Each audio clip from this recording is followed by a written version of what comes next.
Olá pessoal, meu nome é Josias Maltês, sou professor de matemática e desde já convido vocês a virem participar do nosso grupo gratuito do Telegram.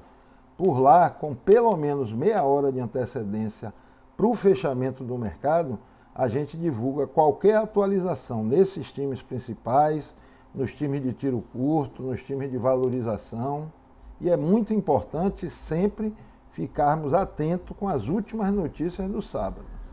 Para entrar no grupo, você só precisa mandar uma mensagem com o seu nome e a sua cidade para esse número que está aí na tela. Fico torcendo pela presença de vocês.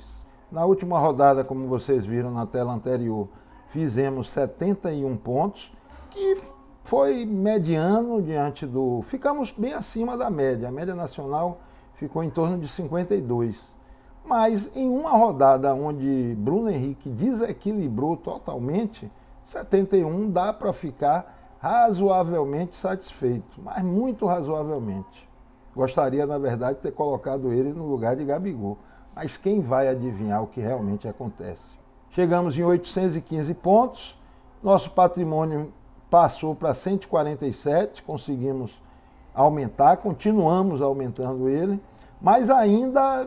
Se nos dá um relativo conforto, ainda é um conforto muito pequeno. O objetivo é brevemente passarmos, e a gente vai conseguir, brevemente passarmos das 160 cartoletas, 170. Aí sim a gente fica verdadeiramente confortável. E vocês, quantos pontos fizeram? Me diz aí nos comentários, vamos interagindo, trocando algumas ideias. Os jogos em que a gente coloca uma certa dose de favoritismo, eu não percebo nenhum favoritismo desmedido nessa rodada. Mas favoritismos pequenos a gente encontra alguns. Tem um clássico entre São Paulo e Palmeiras, mas um time que está em primeiro sempre vai ter muito mais confiança para o jogo do que um time que está em 17º. Então colocamos um certo favoritismo para o Palmeiras. Da mesma forma, para o Inter muito mais por conta do orçamento, da tradição dele, mas a posição na tabela é basicamente a mesma. Um certo favoritismo para o Bragantino diante do Grêmio, para o Flamengo. O Flamengo está jogando um futebol extremamente vistoso e enfrenta o Corinthians nessa rodada. E finalmente o Atlético Mineiro diante do Atlético Paranaense. E basicamente seriam esses. Então, com base nesse tipo de favoritismo, dá para citar também, bem leve, é um clássico nordestino, dá para citar bem leve o Bahia diante do Sport. O Sport está com um ataque muito inoperante, mas o Bahia tem entrado em queda livre, vem de 3 derrotas consecutivas. Então é com base nesses pequenos favoritismos e na probabilidade de alguns jogadores, não todos é claro, mas de alguns jogadores terem um potencial de valorização, que eu não quero perder as cartoletas conquistadas até agora e quero continuar aumentando ela, então esse potencial de valorização, junto com esse favoritismo, vão definir o nosso time. Vocês vão ver daqui a pouquinho. Vamos lá vender todo mundo e partir para uma nova montagem.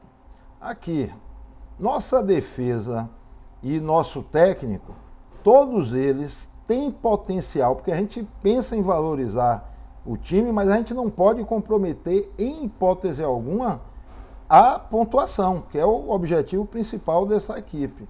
E aí você observa que todos os jogadores aqui estão desvalorizados, inclusive o treinador, o Barbieri, que é um técnico caro, só estou podendo colocar ele porque a gente começou a ganhar algumas cartoletas. Todos os jogadores, observe, todo mundo aqui tem condições de pontuar bem. Nino Paraíba diante do Sport, Léo Ortiz contra o Grêmio, que não tem sido muito eficiente em sua parte ofensiva. O Ilharão do Flamengo, eu achei, é o mais desvalorizado, isso aí foi preponderante. Mas também, quem é o Ilharão? Ele não é zagueiro, ele é um frente de zaga. Por ser frente de zaga, ele tem sempre uma probabilidade maior de dar uma assistência. Desarma tão bem quanto o Rodrigo Caio e cabeceia, chega na área nos escanteios, nas bolas paradas, também com a mesma eficiência do Rodrigo Caio. Então, por conta disso, eu estou colocando o Arão. E, finalmente, o Madison. O Madison eu nunca gostei muito de colocar ele, mas ele vai bater de frente com o lado esquerdo da Chapecoense. Que brincadeira, o que está cedendo o scout para os laterais direitos, não dá para garantir que vai acontecer nessa rodada, mas tem cedido muitos desarmes para o lado direito das equipes que eles jogam. E como o Madison também tem um potencial ofensivo, está razoavelmente desvalorizado, fez 1 ponto na última, então estou optando por ele. E Daniel do Inter é porque realmente eu quero, conforme aquela coisa que eu falei com vocês do favoritismo, eu quero alguém da defesa do Internacional no meu time. Aqui no meio de campo não tem muito esse negócio de valorização não, aqui é só pontuação. Se valorizar, ótimo.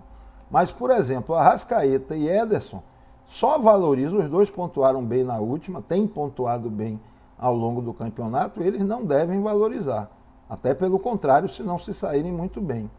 Gustavo Scarpa, já que foi mal na última, tem um potencial melhor de trazer algumas cartoletas desde que seja bem nessa rodada. Se saindo bem, realmente traz cartoleta. No ataque, a gente vai fazer de imediato aqui 2 escolhas. Gabriel, não coloco o Bruno Henrique, porque eu prefiro o Gabriel, e Bruno Henrique tem tudo para derrubar um bocado de cartoleta, como Gabriel derrubou na última. Então, Gabriel e o parceiro de ataque dele é Hulk. Eu fico com uma dúvida grande sobre quem colocar no terceiro atacante. E essa dúvida, ela persiste desde que eu comecei a montar o time, porque a gente monta antes de vir para cá para o vídeo. Então, o que eu vou fazer aqui, tem Gilberto, que claro, é uma opção boa, mas é aquele jogador que é 1 no cravo e 2 na ferradura. Então eu estou tentando me resguardar. Eu vou mudar o nosso esquema tático para um 4-4-2. Estamos recheados de bons meios de campo. Então vou colocar aqui, nesse esquema, vou fechar meu meio de campo com Nátio Fernandes, do Atlético Mineiro. E o capitão aqui vai ser o Gabriel, do Flamengo. O nosso banco de reserva, e tá bonzinho ele, são nomes que vocês devem pensar até para o time titular, mas nosso banco fecha aqui com João Paulo, Moisés, Bruno Mendes, Raul e Gilberto do Bahia. O time custou 145 cartoletas e está aqui a nossa formação definitiva. Vamos lá na escalação do outro time, mas antes eu peço a vocês que, já que chegaram até aqui, acredito que estejam gostando, então eu peço que vocês se inscrevam, que isso nos ajudará a levar esse e outros conteúdos cada vez a mais pessoas. Conto com essa ajuda. Vamos lá. Aqui nesse time, que eu ultimamente tenho ousado bem mais nele, tenho triplicado uma zaga e duplicado outra, porque ele ficou um pouquinho para trás na pontuação, mas ele tirou 21 pontos para o nosso outro time.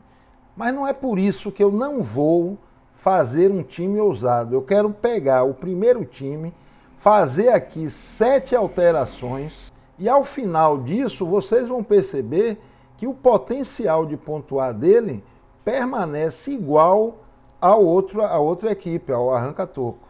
Vamos lá, isso mesmo, 7 mudanças. A primeira, a gente vai trocar aqui Barbieri e percebam como o potencial continuará idêntico.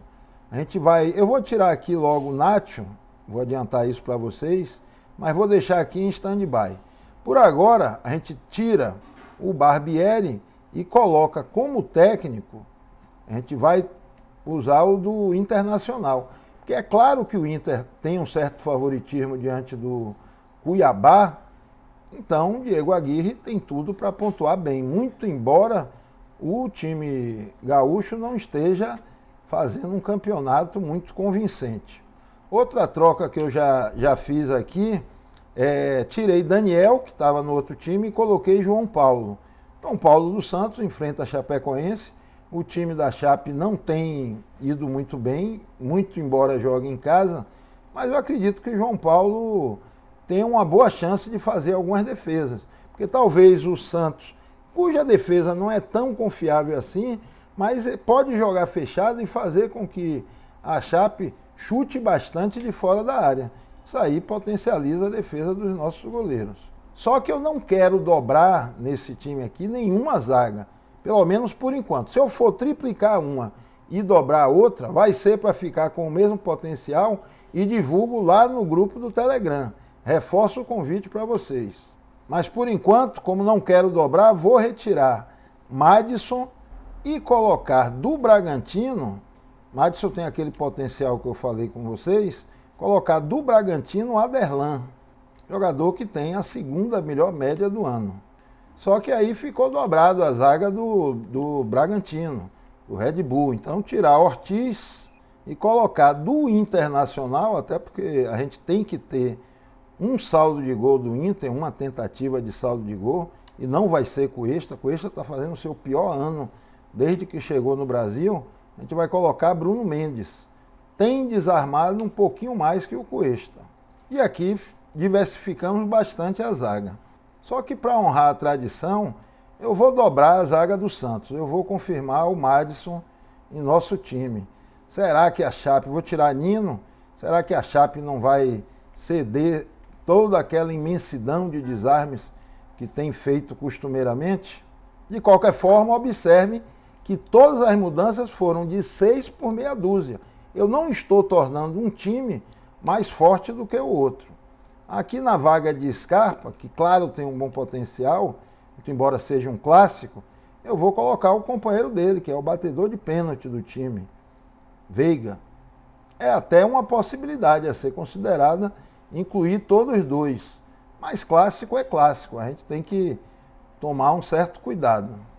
A sexta mudança, aquela que eu falei logo no início, vão ser 7.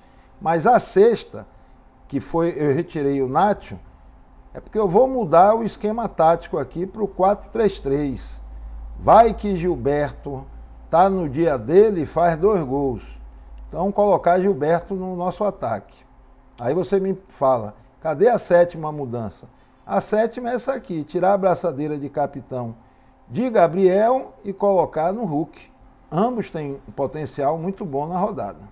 O nosso meio de campo vai com o nosso banco de reserva, vai com Kozlinskis, Moisés, Líger. Na primeira eu recomendei todas as opções para o time principal. Nessa agora eu não recomendo muito o Líger, não. Eu coloquei por falta de cartoleta, por ser o mais barato que o Bruno Mendes. E aí fecha o banco de reserva com Raul, do Bragantino, e David, do Fortaleza. O Fortaleza tem jogado muito bem. Muito embora seja um clássico nordestino, um clássico extremamente pegado. Esse time custou 140 cartoletas e vai a campo com essa formação aqui. Dá uma confirmada para melhorar. Pronto, e está aqui nosso time. Qualquer alteração que aconteça nele, meia hora antes do mercado fechar, geralmente um pouco antes, mas meia hora antes, a gente divulga lá no Telegram e reforça o convite. É um grupo gratuito. A gente reforça lá no Telegram essas mudanças, beleza? Se gostou, deixa um like, que isso nos motiva a estar sempre produzindo material. Abração e uma boa rodada para todos nós.